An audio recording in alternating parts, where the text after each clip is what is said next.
porque estamos en pleno ayuno y este es un tiempo buenísimo para que nosotros, ¿verdad?, tomemos ventaja de eso, tomemos ventaja de ese tiempo que estamos pasando de ayuno y pensemos también en el asunto de la liberación.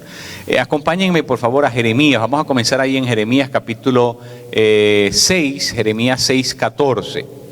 Jeremías 6:14 es un texto que estoy seguro que ustedes lo han leído antes. Si alguien lo puede leer en voz alta para todos, Jeremías 6:14.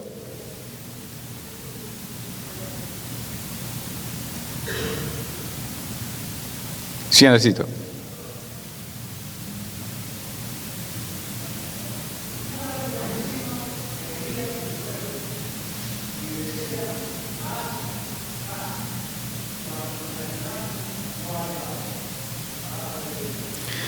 Esta es la queja, por medio de Jeremías, Dios se queja con los sacerdotes del pueblo de Israel. Dice, curan por encima la herida de mi pueblo y gritan paz, paz, pero en realidad no hay paz. ¿Qué es lo que pasa? Que en el tiempo de Jeremías, los sacerdotes, ¿verdad?, no atendían a la gente vivía como les parecía mejor, el templo de Dios estaba abandonado, era una cosa calamitosa, desastrosa. Y entonces Dios habla por medio de este profeta llamado Jeremías y comienza a decirle las cosas a Israel que no estaban funcionando bien. Y esta es una de las quejas de Dios. Una de las quejas de Dios es que la gente está recibiendo una cura superficial, un trato superficial solamente. Sus heridas no están siendo realmente curadas, sino están solamente siendo vendadas. Y este texto lo cito porque este texto es muy importante, porque este es el texto donde Dios le comenzó a hablar a un hombre llamado Derek Prince, que es el padre de este movimiento que llamamos la liberación, movimiento de la liberación. Y este movimiento comienza más o menos por allá por los años, temprano en los años 60, cuando Derek Prince, siendo pastor de una iglesia, comienza a confrontar una serie de situaciones que lo hacen repensar toda la cuestión. Ustedes saben que nosotros por mucho tiempo en la iglesia cristiana se sostuvo que, bueno, un cristiano no podía ser poseído por un demonio, ¿verdad? Que no podía venir influencia demoníaca sobre cristianos.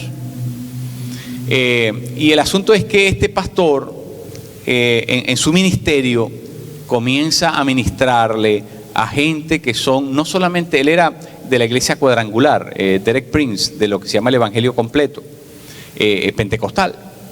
Y en su iglesia, gente que no solamente era convertida, pero que había recibido el bautismo del Espíritu Santo, se le comienzan a manifestar demonios. Y entonces él comienza bueno, eso le rompe su teología, lo que él había creído hasta ese momento, que los demonios no podían atacar a los cristianos. Y entonces él dice, Señor, pero bueno, ¿qué es esto? Y a uno de los lugares donde Dios los lleva, le habla aquí por medio del profeta Jeremías y le hace decir, bueno, es que se ha curado la herida solamente superficialmente. Es decir, lo que yo trato de decir es lo siguiente para que usted me entienda.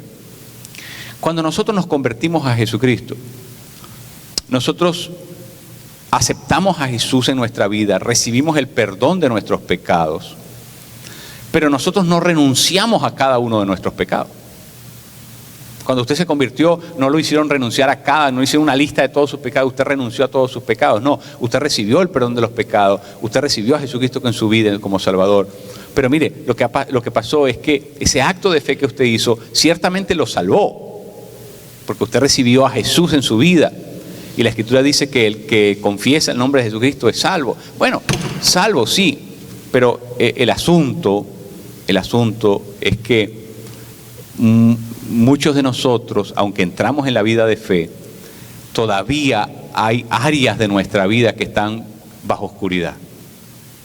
Y esas áreas de nuestra vida están bajo oscuridad porque nosotros todavía estamos podemos estar siendo afectados por la carne, por nuestra naturaleza humana que siempre tiende, ¿verdad?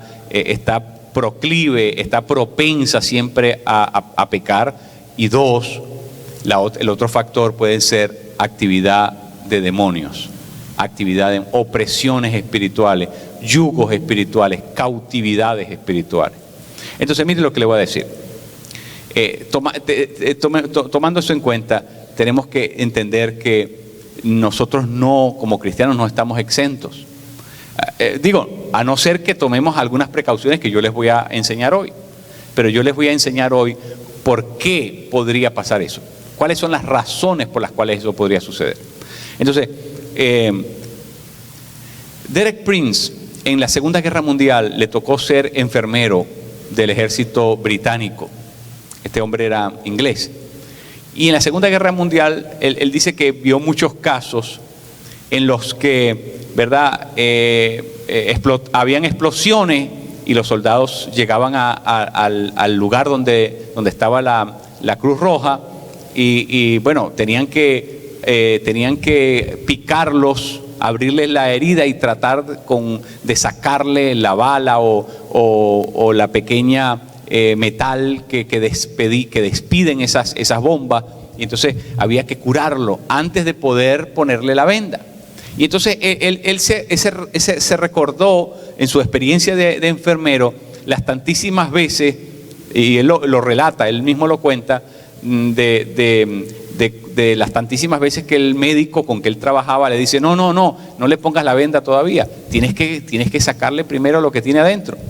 Y eso se le vino a la mente porque Dios le hizo entender por medio de esa imagen que mucha gente, ¿verdad?, solamente tiene la venda puesta, pero la herida la sigue llevando adentro. ¿Ve? Lo que produjo la herida, el metal, la bala, la sigue llevando dentro de sí. Y a no ser que eso salga de adentro, la persona va a ser cristianito y va a aprender el lenguaje cristiano y va a aprender a cantar himnos, y va a aprender a cantar coritos y se va a gozar y va a memorizar textos bíblicos, pero ¿sabes qué? Eso le va a seguir caminando por dentro. La persona que es cristiano, pero sigue llevando una vida de amargura en su vida.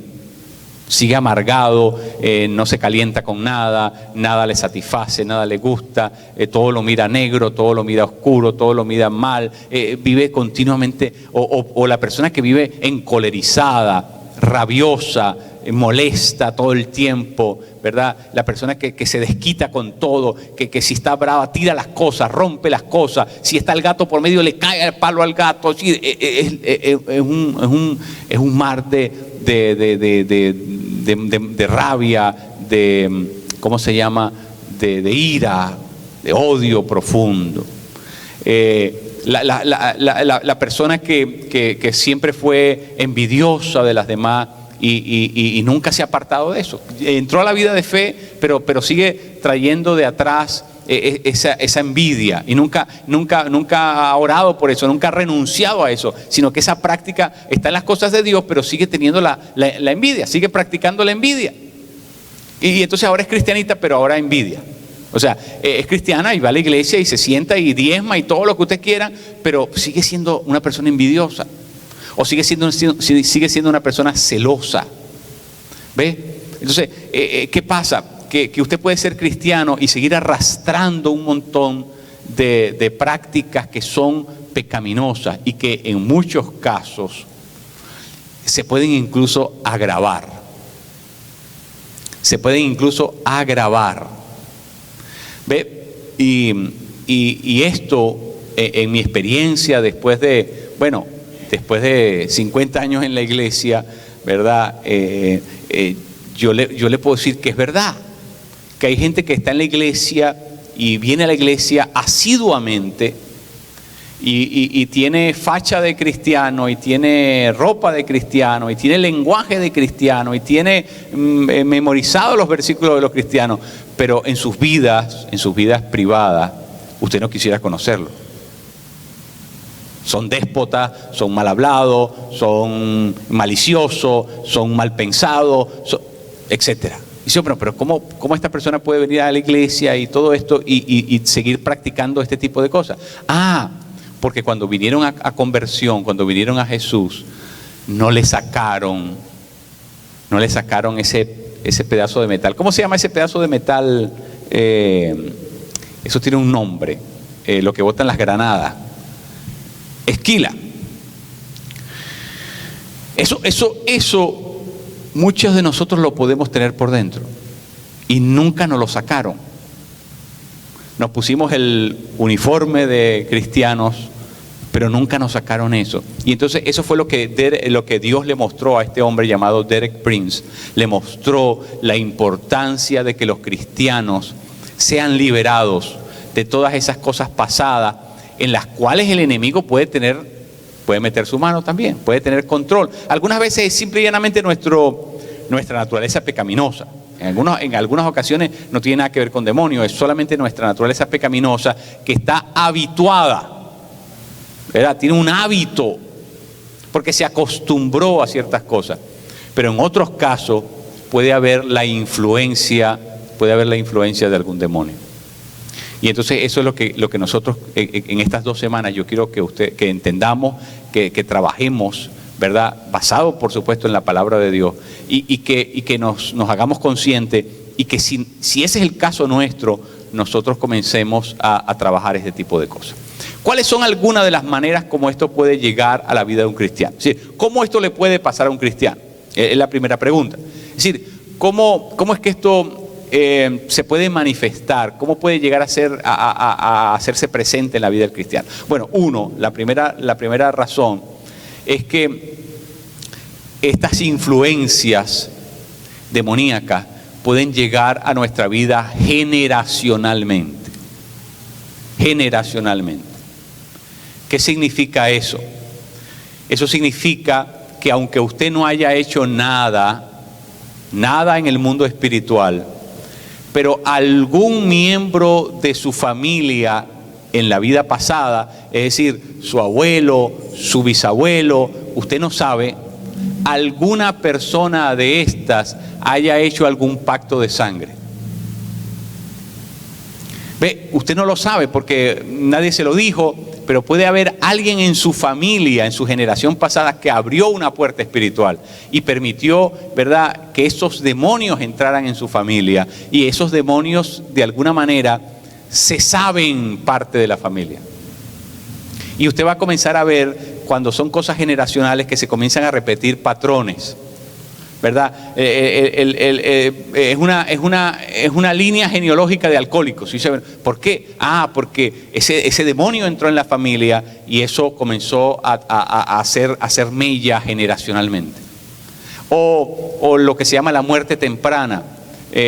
Personas que comienzan a morir a temprana edad, y entonces en cada generación se dan casos y eso se va repitiendo, y esa familia siempre está perdiendo gente que mueren a lo que se llama edad temprana. Es una cosa bien interesante, bien curiosa, ¿no? Muchos dicen que la familia Kennedy es un ejemplo de eso, porque generacionalmente ellos han perdido gente siempre a edad temprana, ¿verdad? Lo que quiero decir es que el demonio se puede vengar, manifestar, puede atacar a la familia y manifestarse de formas muy diversas. Porque por último, el objetivo último del demonio es, como dice la Escritura en Juan 10:10, el demonio lo que quiere es matar, robar y destruir. Así que donde hay trabajo demoníaco, ese siempre va a ser el resultado. Va a ser la destrucción, va a ser robarte lo que Dios te quiere dar, robarte lo que te pertenece o sea, hacerte miserable, destruirte, hacerte miserable y por último llevarte a la muerte, porque ese es el objetivo final de los demonios, llevarte a la muerte. Entonces, nosotros no podemos jugar inocentemente con esto. Nosotros no podemos ser inocentes, tenemos que abrir los ojos y darnos cuenta que eso puede pasar. Entonces, mire, usted no sabe si generacionalmente alguien abrió una puerta, o algún familiar suyo estaba metido en la masonería, o algún familiar suyo estaba metido en la santería, o algún familiar suyo estaba metido en el espiritismo, ¿verdad? En el rosacrucismo, estaba metido en ¿cómo se llama? Todo este asunto del satanismo, las cosas ocultas.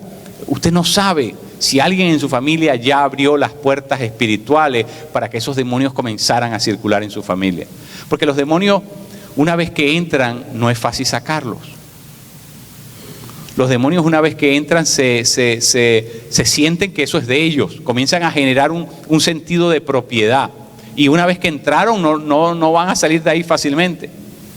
La única manera que usted los puede hacer salir es espiritualmente. No hay forma. Usted no les puede negociar, bueno, te voy a dar tanto y te los gastas. No, usted no. ¿Cómo va a negociar con un demonio? Es decir, o los saca espiritualmente o se van a quedar ahí dentro de su familia y van a seguir creando una secuela permanente en una generación hasta continuamente. Eso puede pasar con enfermedades mentales, eso puede pasar con dependencias, con compulsiones, con adicciones. Usted va a ver que esas cosas se comienzan a repetir en generación y en generación. Entonces, ¿dónde estaba el problema? El problema estaba en que alguien abrió la puerta en el mundo espiritual. Hay que tener cuidado. La otra razón por la que puede pasar, esa es la primera generacionalmente. La segunda es cuando usted mismo abre puertas espirituales. Yo tuve una hermana muy querida en la iglesia, ella ya no está, partió con el Señor y ella me dice que ella en Cuba estaba en el mundo de la televisión. Se movía en un círculo de gente muy, ¿verdad? Muy acá, muy elitesca, la gente de la gente de la farándula en Cuba. Y dice que esa gente se metía en sesiones espiritistas. Y a ella le invitaron muchísimas veces a ir a esas sesiones espiritistas. Ella no conocía al Señor en ese momento y fue sin tomar ninguna precaución. Y se metió en eso. Y aunque ella dice que nunca le gustó, ni participó directamente, ni nada, pero estuvo allí. Y en el momento que tú entras dentro del mundo espiritual, los espíritus dicen, bueno, yo no te fui a buscar, tú te metiste, y entonces ellos te van a comenzar. ¿Y sabes lo que pasó con esa hermana? Y lo cuento porque la hermana ya murió y ninguno de ustedes saben de quién estoy hablando, la uso como ejemplo, pero esta hermana comenzó a manifestarse en su vida un íncubo. Un íncubo es un demonio que le hace el sexo a la persona. Es una manifestación espiritual. Creo que en Hollywood se hizo una película hace unos años que se llamaba El Ente. Por lo menos en español se llamó la película así, El Ente. Son demonios de lo que se llama impureza sexual, demonios de impureza sexual. Y a esta hermana se le manifestaban esos demonios todas las noches, por muchos años. Y sabe que esta hermana no sabía qué hacer con eso, porque era un tormento. Todas las noches le bajaba el demonio y el demonio se materializaba, es decir, ella sentía todo. Y imagínense, eso es una cosa bien fuerte, dramática, una cosa privada, una cosa. Y era violada realmente todas las noches. Y entonces esta hermana desesperada, cuando ella viene a las cosas de Dios, conoce de Dios, viene desesperada y me dice, pastor, mire, ¿qué hago? ¿Qué hago con esto? Porque ya yo no puedo más. Yo por las noches escasamente estoy durmiendo apenas algunas horas porque el demonio no me deja hasta que ya es una cosa terrible, ya yo no puedo más. ¿Qué hago? Y yo le dije, mira, yo no me puedo ir a vivir contigo, yo no me puedo ir a dormir contigo, tú tienes que aprender a batallar en el espíritu. Y la enseñé a cómo defenderse, y fue la única manera como se pudo quitar los demonios de encima. Pero ¿qué pasó? Ella abrió una puerta en el mundo espiritual. Ella se metió en la boca del lobo, como se dice. Si tú te vas a meter en esas cosas, abriste una puerta espiritual. Mire, hay cientos de muchachos metiéndose en el mundo espiritual por medio de la Ouija.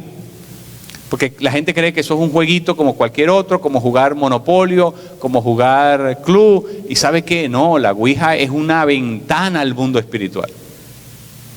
Es una ventana al mundo espiritual. Y jugando la Ouija, mucha gente, ¿verdad?, comienza a experimentar presencia demoníaca en su vida. ¿Por qué? Porque te abriste a algo espiritual.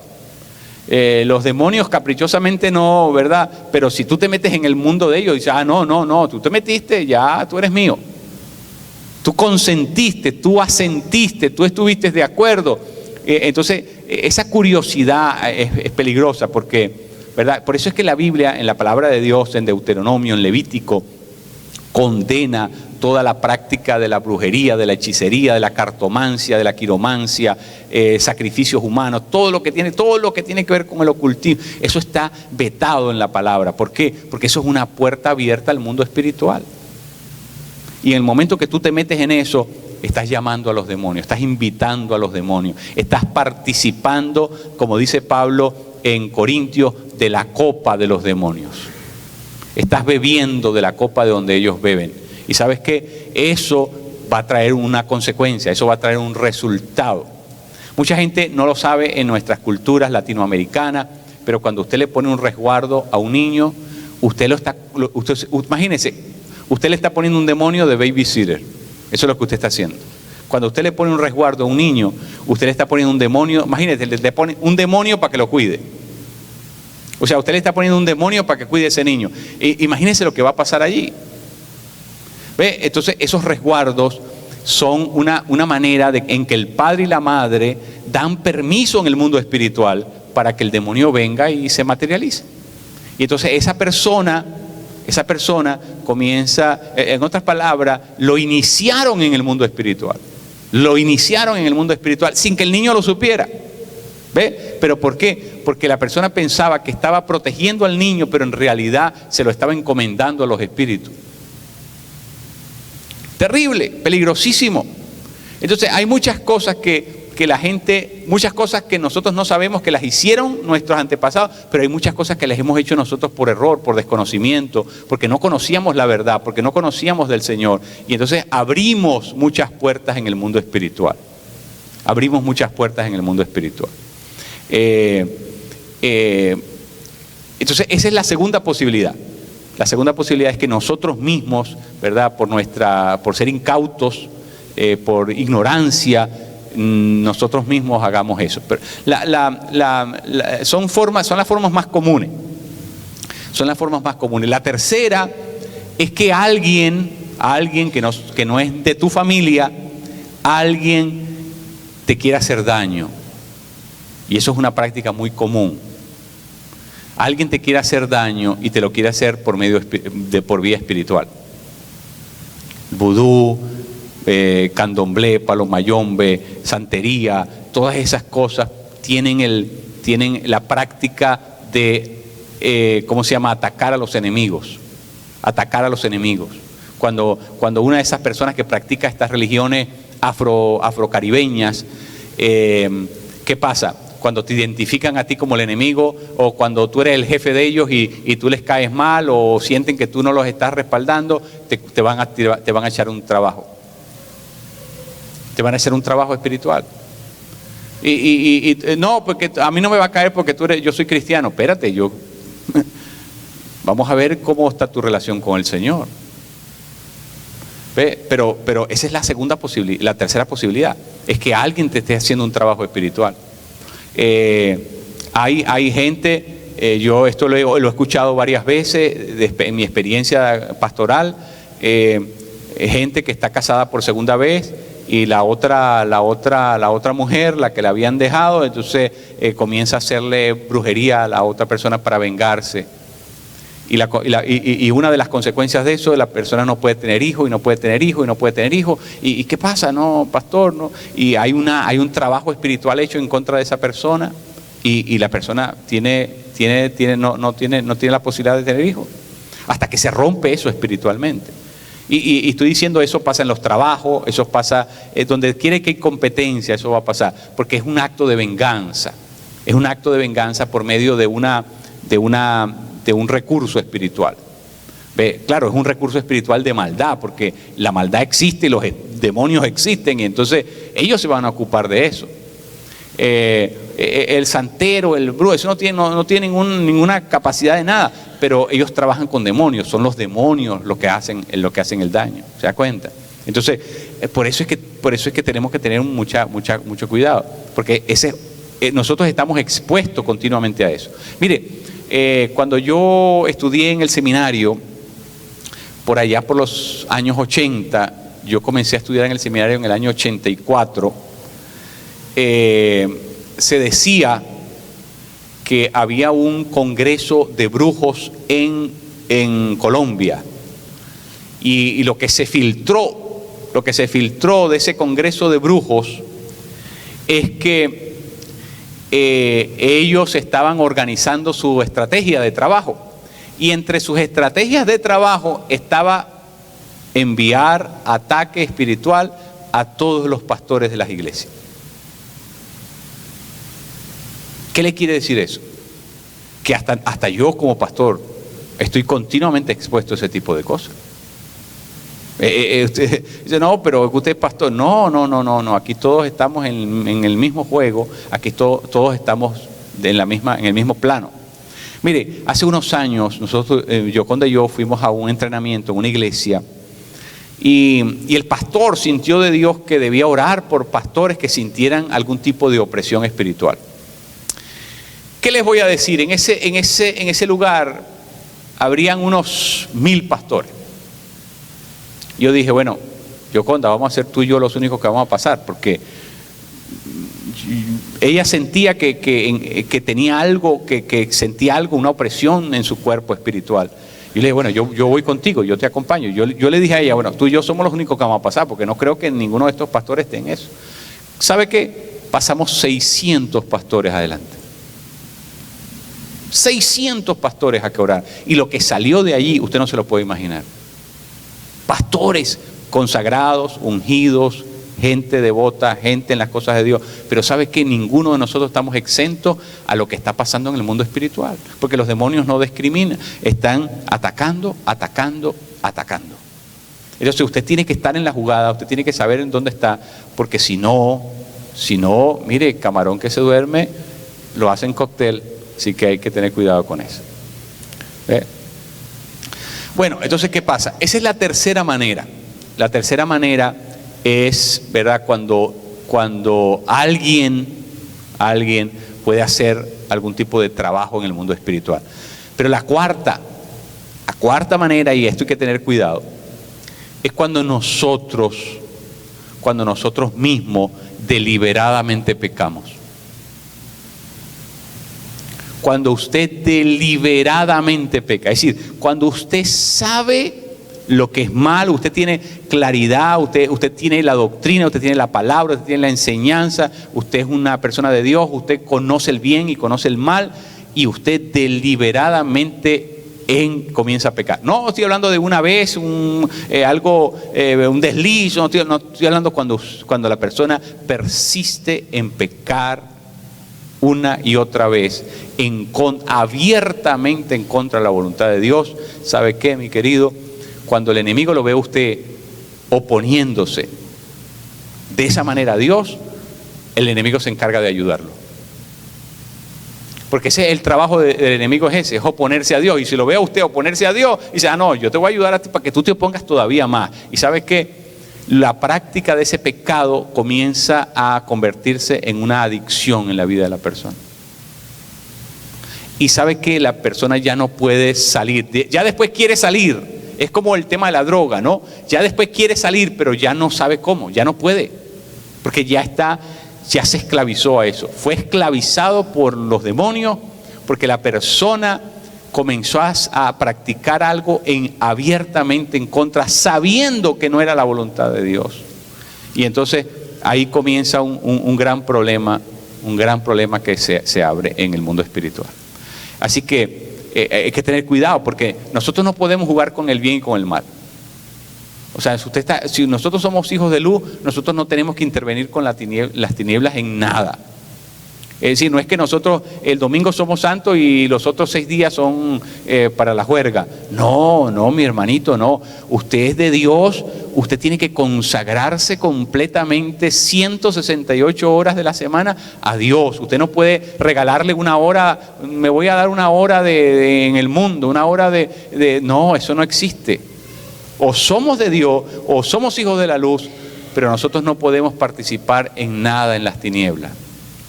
¿Ve? ¿Qué pasa? Dice la Escritura que el que odia a su hermano está en tinieblas, dice la primera carta de Juan. El que odia a su hermano está en tinieblas. ¿Qué pasa? En el momento que tú practicas el pecado, tú llamas a las tinieblas. ¿Ve? Cuando tú practicas el mal, tú llamas a las tinieblas. ¿Ve? Y entonces, ¿qué va a pasar? Lo que va a pasar es que los demonios se van a encargar de reforzar lo que tú estás haciendo. Cuando ellos te ven que tú estás pecando reticentemente, ¿sabes qué? Ellos se van a encargar de enforzar de tal manera lo que tú estás haciendo que ya nunca más puedes dejar de hacer. Y eso yo lo he visto muchas veces. Nosotros tratamos el caso de una persona muy querida que no podía dejar de serle infiel a su esposo. Aunque lo quisiera, lo pensaba y sabía que estaba con relación con la Escritura, no podía. ¿Sabes por qué, mi querido? Cuando hay algo que tú no cesas de practicarlo, a pesar de que eso los demonios van a intervenir en esa área de tu vida. Se van a meter en esa área de tu vida. Entonces tú no puedes dejarle ninguna puerta al enemigo, porque el enemigo se agarra de una endija y por ahí se va a meter. No podemos abrir las puertas al enemigo. Y pecar es una manera de abrir las puertas al enemigo. Ahora, no estoy diciendo que, ¿verdad? O sea, usted puede pecar y muchas veces se da cuenta inmediatamente, usted renuncia, usted pide perdón a Dios, ¿verdad? Pero cuando la persona insiste en lo mismo, ¿sabe qué? Eso es una puerta abierta al enemigo. Eso es una invitación al enemigo a tomar control de su vida. Porque usted está participando de lo malo, usted está participando de las tinieblas, usted está participando de lo que Dios condena, de lo que no agrada a Dios. Entonces no puede ser de otra manera. Por eso tenemos que hacernos profundamente conscientes de eso. Entonces es así. Y la quinta manera, como los demonios pueden entrar en la vida espiritual de una persona, es por medio de malas experiencias o traumas que llamamos. Y eso no solamente sucede en temprana edad. Mucha gente cree que los traumas solamente son de la infancia. No, hay muchas cosas que pasan también en la edad adulta. Por ejemplo, mucha gente, yo he escuchado, ¿verdad? Leyendo, mucha gente que tiene mucha experiencia en esto del mundo espiritual. Mucha gente dice que cuando muchas personas les ha pasado, y es el testimonio que dan, cuando entran en una cirugía que es peligrosa, que es de vida o muerte, muchas personas se llenan de un temor terrible. Y ese temor es como la pequeña semilla que Satanás comienza a inflar. Y la persona comienza a desarrollar, ¿verdad? En base a esa experiencia de estar cerca a la muerte, comienza a desarrollar un miedo terrible a la muerte. Y Satanás usa ese trauma, esa experiencia para crear ¿qué cosa en la persona? Un espanto a la muerte. Y la persona no quiere morir y vive sobreobsesionada con el tema entonces ya ni siquiera quiere hacer nada, ni quiere tomar ningún tipo de peligro o riesgo, o no se atreve a hacer nada. Por último, hay personas que ni siquiera pueden salir de sus casas, se llenan de temor. Yo conocí una hermana muy querida aquí en la iglesia, que ella no podía dormir sin la luz apagada. Si le apagaban la luz, no podía dormir. Era un espíritu de miedo que la había tomado. Y ese espíritu de miedo puede comenzar en la infancia, pero puede comenzar por trauma. Hay personas que yo conocí una persona que no montaba en aviones, porque una vez pasó un susto muy grande en un avión y sabe que se llenó de miedo. Pero en vez de renunciar a ese miedo, no, la persona le comenzó a leer el riesgo de los aviones y cuántos aviones se habían caído. Lo que hizo fue cultivar ese miedo y Satanás se aprovechó de eso. Y ¿sabes qué? La persona vive paniqueada continuamente con los aviones. ¿Usted cree que un hijo de Dios tiene que vivir así? No, usted no puede vivir así. Dios no quiere que nosotros vivamos con miedo a nada.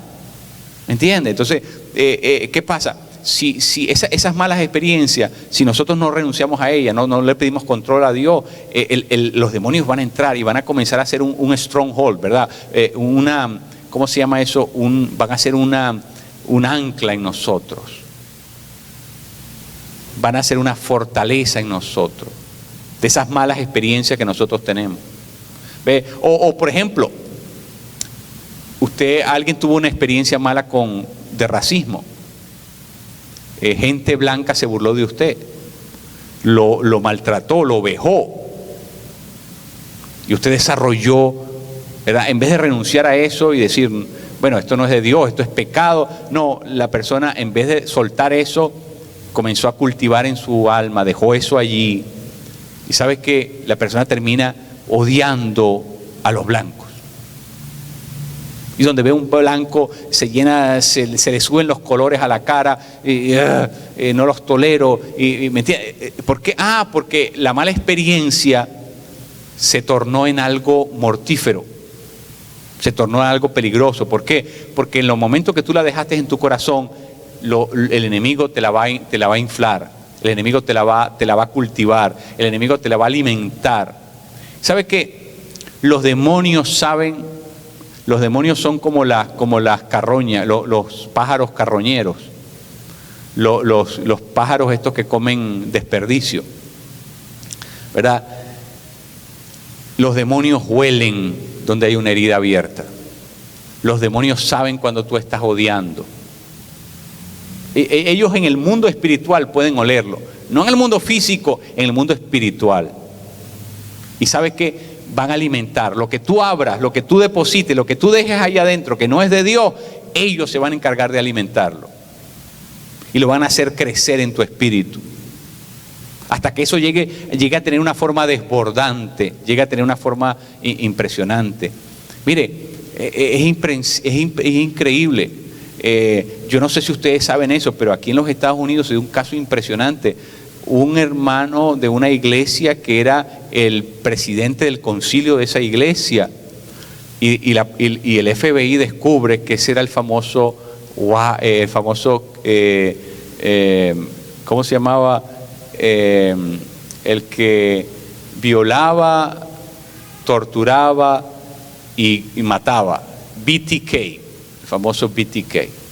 Es un asesino en serie en los Estados Unidos, en Wichita, en Nebraska. Era miembro de la iglesia. Pero ¿sabe qué, mi querido? Si tú dejas odio en tu corazón, porque él mataba, era prostituta, las odiaba. Cuando van a ver la historia de este tipo, sus malas experiencias, y llegó, conoció a Dios, perdió, entró en la iglesia, se adoctrinó, pero nunca se sanó emocionalmente, nunca se sanó espiritualmente. Entonces, podemos ir por la vida siendo cristiano, lastimando a personas, haciéndole daño a gente, dando un mal testimonio de la fe, pero es simplemente porque no nos hemos sacado la herida que tenemos dentro, no nos hemos sacado lo que nos está produciendo ese problema. Hay niños que son expuestos, por ejemplo, a la pornografía muy temprano, y esa mente todavía no sabe qué hacer con eso, y sabe que esos niños comienzan a enfermarse mentalmente con eso, ¿verdad? Y usted sabe que eso es una travesura de muchachos, ¿no? Yo lo sé por experiencia. No, vamos a ver una película en la casa. Y usted cuando pasa, es una película pornográfica. Y así se atrapan esas mentes. Y sabe que eso comienza a cultivarse. ¿Y quién creen que va a alimentar eso en la vida de ese muchachito? Satanás. Va a comenzar a cultivar eso. ¿Y en qué va a terminar ese muchacho? En un adicto sexual. Va a terminar en una persona que puede ser propensa a ser un sociópata, un violador, una persona enferma, ¿verdad? Un fisgón, ¿cómo se llama? Un voyeurista o cualquiera de estas personas que se dedican a la agresión sexual. Peligrosísimo. Pero ¿sabe quién lo cultiva? Los demonios. Los demonios producen porque eso a esa edad es un trauma. Eso a esa edad es un trauma. Pero ¿quién produce el trauma y quién alimenta el trauma? Los demonios. Los demonios. Y entonces la mente está sucia, perversa, y la persona comienza a desarrollar un deseo interminable, una compulsión con la masturbación, no puede dejar de masturbarse y aún está casado y se sigue masturbando. ¿Por qué? Porque hay un trauma que nunca fue sanado. Nunca tuvo liberación de esas áreas de su vida. Entonces es peligrosísimo, peligrosísimo. Eso puede pasar con las películas de terror también. Hay niños que son expuestos a películas de terror, de horror, mejor dicho, ¿no? Estas películas, ¿y sabe quién está detrás de todas esas películas? Los demonios. Los demonios. Si son películas de demonios, precisamente, imagínense ustedes el impacto que eso puede tener en la mente de un niño, aún de la mente de un adulto. Hay gente que después que ve esas películas no puede dormir.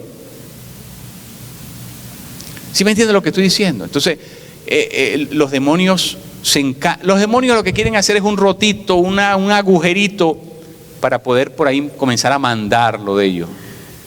Ellos hacen un huequito y después meten una sonda. Y por esa sonda te van mandando, te van alimentando el problema. Para que eso te vaya creciendo y creciendo y creciendo y creciendo. Y ya después de eso tú eres un compulsivo, eres un adicto. ¿Por qué? Porque simple y llanamente, porque el enemigo, su trabajo es ese, y si nosotros no entendemos que ese es el trabajo del enemigo, no estamos jugando inocentemente. Estamos en una guerra, estamos en medio de un campo de batalla deshojando margaritas. ¿Me quiere o no me quiere? Espérate, estás en un campo de batalla, tienes que estar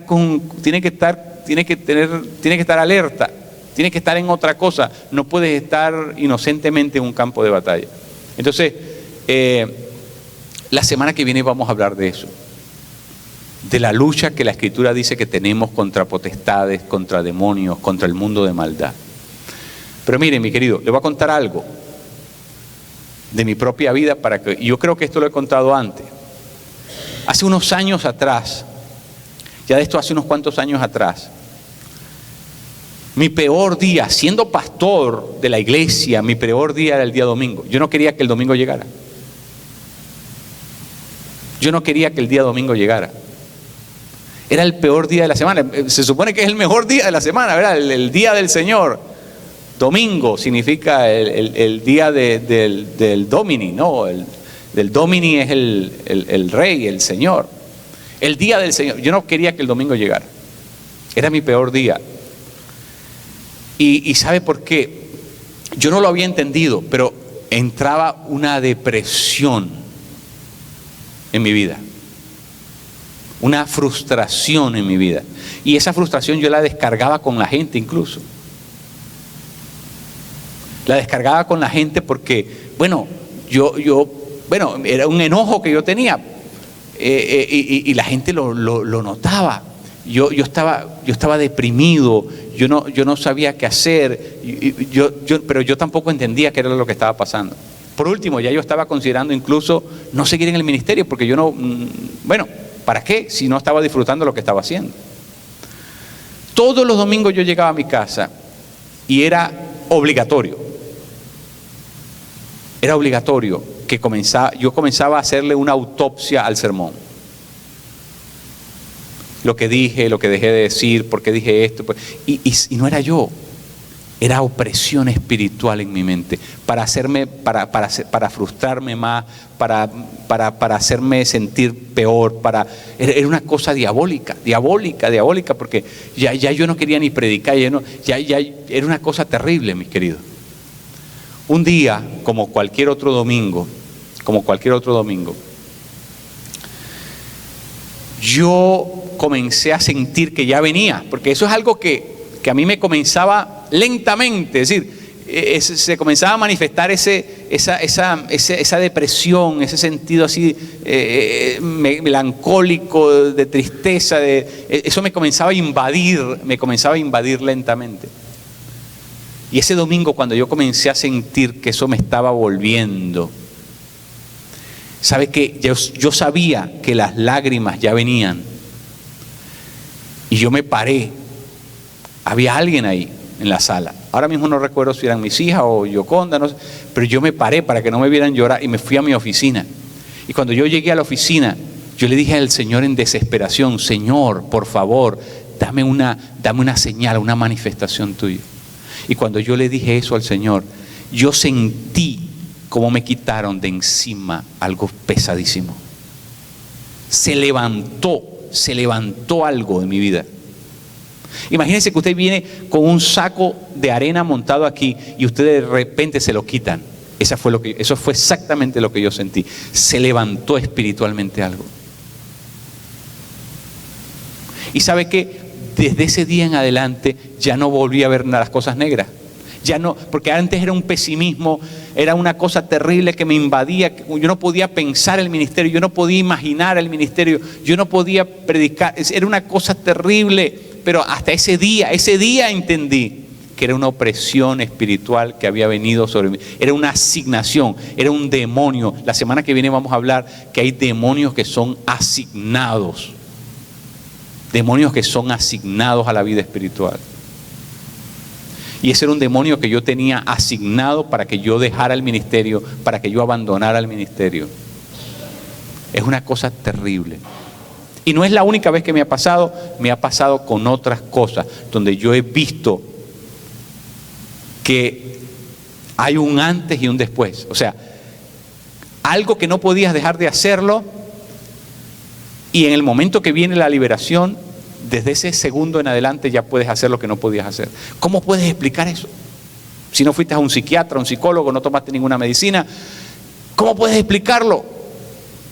Porque es una opresión espiritual, es algo que se tiene que remover en el mundo espiritual. Y ¿sabe qué? Hay muchos cristianos que están enfermos, estamos padeciendo de muchas cosas, estamos frustrados, estamos desanimados, estamos mordiendo el polvo. Y todo tiene que ver con los demonios. Y nosotros tenemos que aprender a luchar en el mundo espiritual, porque si nosotros no lo hacemos, los demonios nos comen el mandado. Y usted es un cristiano, hijo de Dios, ya lavado por la sangre del Altísimo. Usted no está a la venta, ya usted lo compraron a precio de sangre. Y por lo tanto, usted tiene el derecho de vivir en la plenitud del Espíritu y de gozar de las cosas maravillosas que Dios ha pagado por nosotros en la cruz del Calvario. ¿Ve? Entonces la semana que viene vamos a ver eso. Vamos a ver cómo es que nosotros podemos apropiarnos de todo lo que el Señor ha preparado para que nosotros disfrutemos. Porque nosotros no podemos, es decir, como dije un día, nosotros tenemos que indignarnos. Si usted deja que el demonio se quede con lo suyo, el demonio lo saquea completamente. Si usted lo deja, lo saquea. Usted tiene que indignarse y decir, no, espérate, no más. ¿Se van ellos o se va usted? Y para que se vaya usted, yo creo que es mejor que se vayan ellos. Entonces eso es lo que tenemos que aprender como iglesia de Cristo, cómo hacer para que se vayan ellos y le dejen quieto su finanza, le dejen quieto su salud, le dejen quieto sus hijos, le dejen quieto su futuro, porque nosotros somos hijos santos de Dios. Y Él, la Escritura dice, confiad en mí porque yo he vencido al mundo. Esa es nuestra confianza. La semana que viene vamos a ver eso. Nos ponemos en pie, mis queridos. Dale un abrazo fuerte a tu hermano, bendícelo en el nombre de Jesús. Y si no lo habías visto antes, dale el feliz año también.